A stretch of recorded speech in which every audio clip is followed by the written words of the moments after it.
Today's text has a harsh reality check for us. Rejection is one of the costs of discipleship. Nobody likes rejection, do we? We all want to be liked, we all want to be loved, we all want to be understood and respected. Rejection is something most of us try to avoid. And so in order not to feel this uncomfortable feeling, we seek not to offend, not to be controversial, not to speak our convictions. We seek to keep the peace. But at what cost?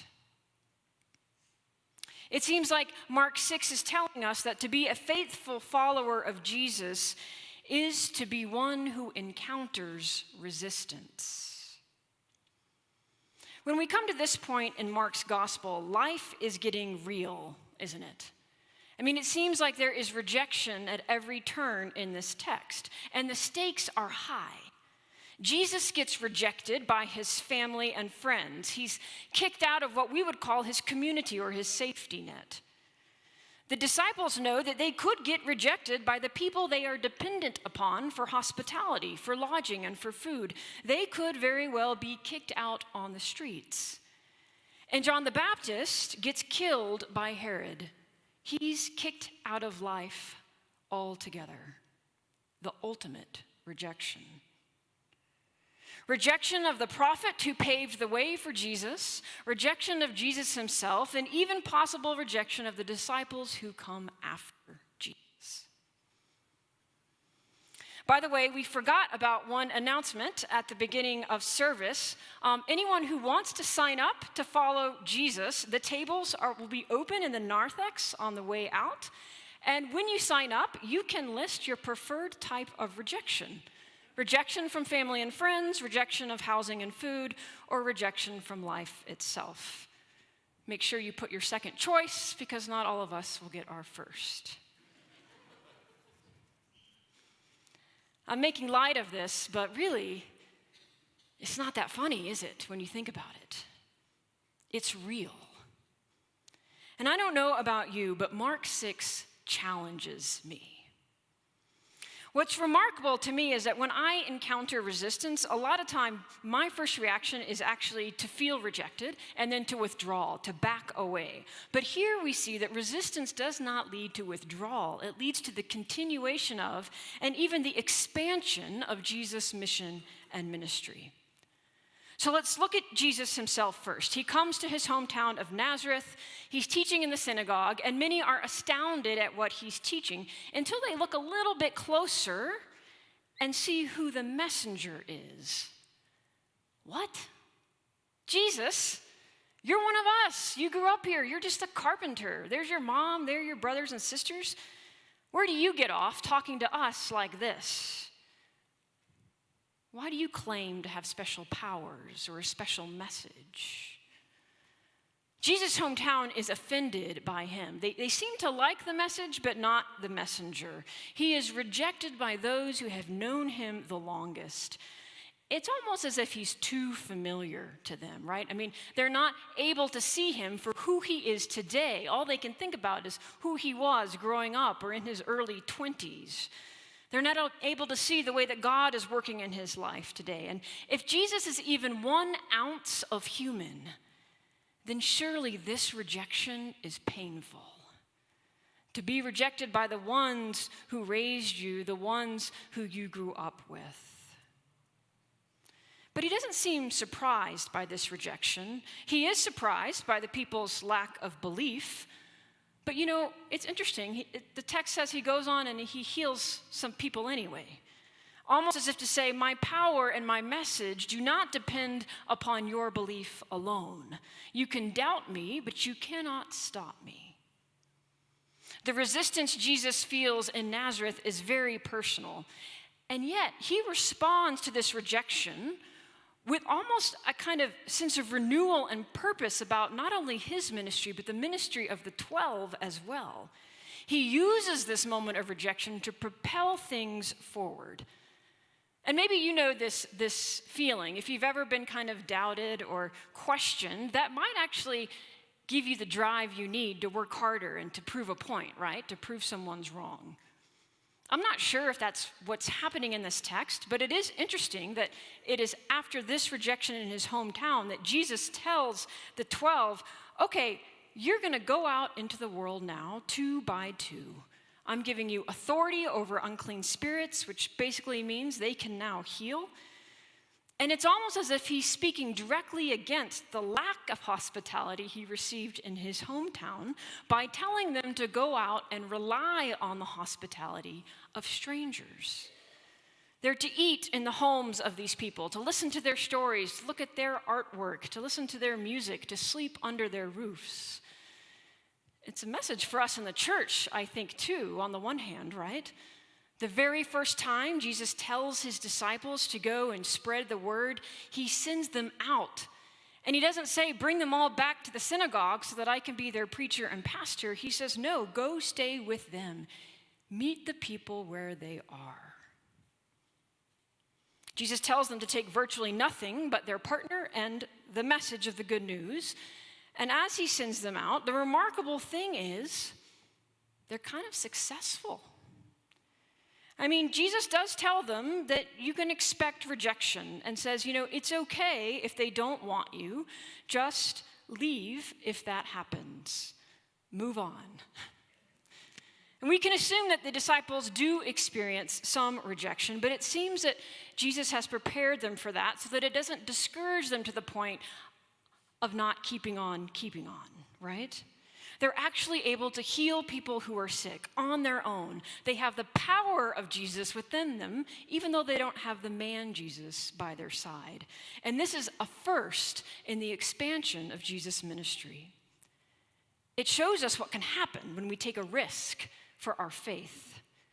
Lots of times, risks don't backfire, right? Lots of times they do pay off. But then, just as we are starting to feel good about evangelizing and our role as Jesus' disciples, that maybe spreading the love of God and the good news of the kingdom won't be so difficult for us after all, right at that moment, Mark interrupts our wishful thinking and tells us a story. Now, up to this point in Mark's gospel, we have been living in real time with Jesus and the disciples as Mark narrates to us the adventures of Jesus. But now, since the disciples are sent out 2 by 2, we, the listeners, kind of have to wait a while for them to come back before the adventures of Jesus can continue. And so in this space, while they're going out, Mark tells us the story of what actually happened to John the Baptist. And it seems like a good time to get into this because people are starting to think that John the Baptist has come back from the dead because of the way Jesus is acting. He's acting a whole lot like John, very prophetic, very preachy. Now, we haven't heard of John the Baptist since Mark chapter 1, verse 14. And the last thing we heard was that John was arrested. But now we're going to find out exactly what happened. There are kind of 3 main characters in this story. There's a typical good guy, John the Baptist. There's the bad girl, you could say, Herodias. And the character that's sort of caught in the middle, Herod. It's very interesting to watch how this plays out. The good guy, John the Baptist, is the strong moral voice in this story. Herod and his brother's wife, Herodias, have a relationship now. They are married. And John is speaking out against this, and he has now paid the price for it. He says to Herod, you can't have your brother's wife. It is against the law. But Herod takes Herodias as his wife anyway. And this is significant because John is not arrested because of his baptizing message of repentance or because he was a crazy guy in the wilderness who ate locusts as he preached the message. We now know that John was arrested because he held someone accountable to the law, and that someone was a man in authority and power, Herod. And John saw this moral and ethical accountability as part of his message and ministry. And so John is kind of a hero in the text at this point. He's willing to speak the truth to power, so to speak, but he pays the price for doing it. It's almost as if from the context of Mark 6, we're hearing the gospel writer ask us today, what does it mean to actually be committed to speaking the truth, even among powers that would suppress it? Well, we see a powerful witness here.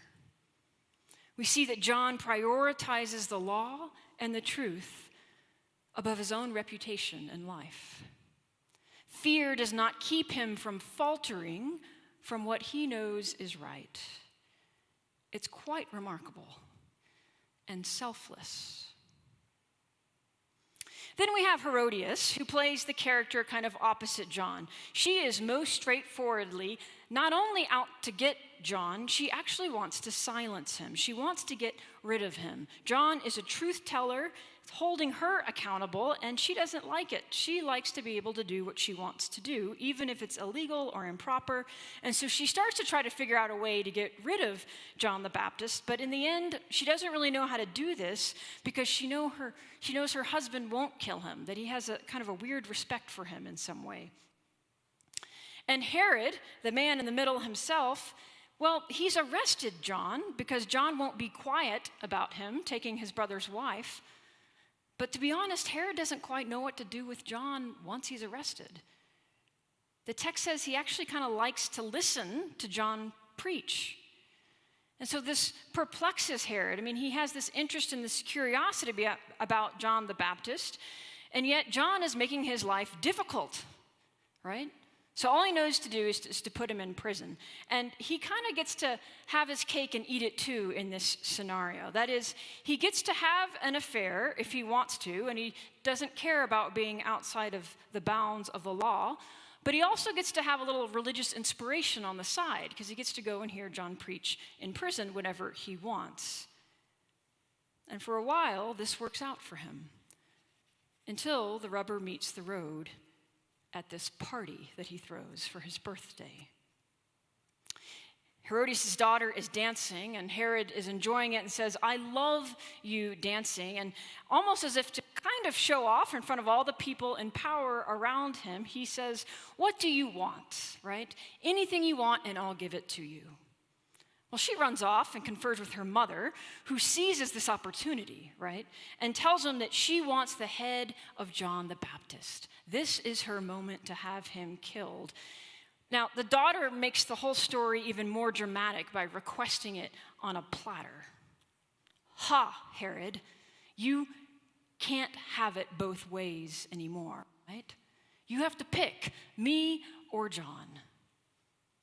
And Herod is caught. And I think there's probably a lot of ego in his choice.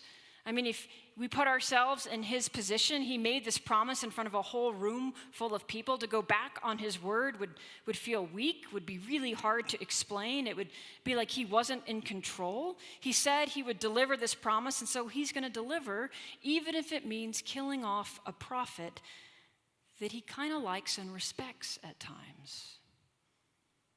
So John is killed for no good reason.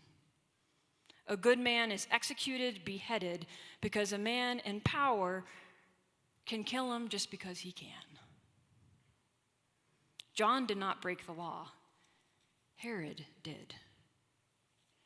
The good guy gets it in the end, and it seems like just one more tragic story in our world history in which the powerful do in the righteous and bad triumphs over good. And it may be just that.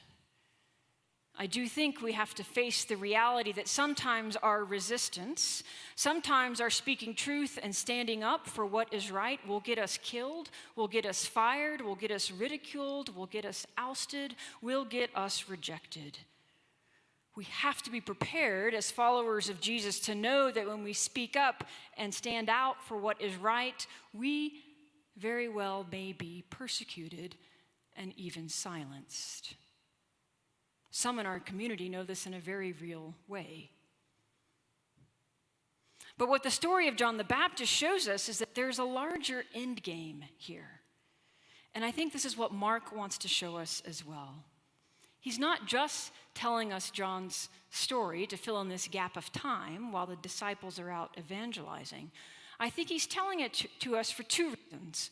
One, to remind us that sometimes, yes, rejection just means shaking off the dust on our sandals, but other times rejection means real life consequences.